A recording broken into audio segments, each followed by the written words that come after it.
បាទពុកម៉ែបងប្អូននេះគឺជាខ្សែកដែលខ្ញុំទើបតែច្នៃចេញម៉ូដថ្មីបាទហើយចំពោះ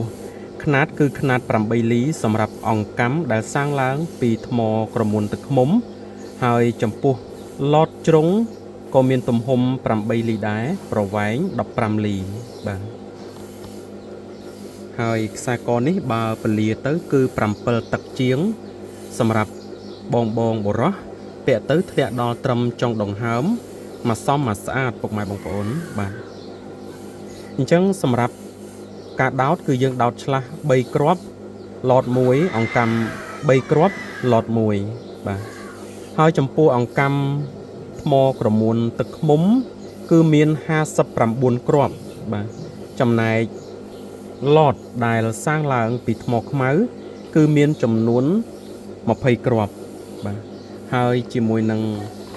ព្រះអង្គថ្មខ្មៅបាទស្រោបជាមួយនឹងសាច់ប្រាក់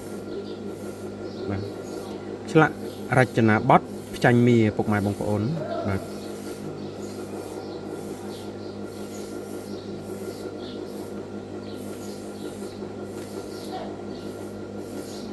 ហើយសម្រាប់ខ្សែកមួយខ្សែនេះផងដែរគឺជា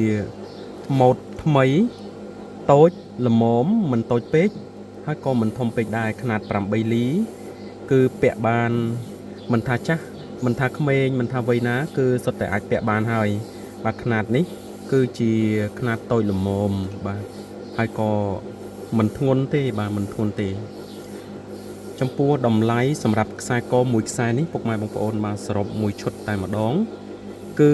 $215ទេពុកម៉ែបងប្អូនបាទ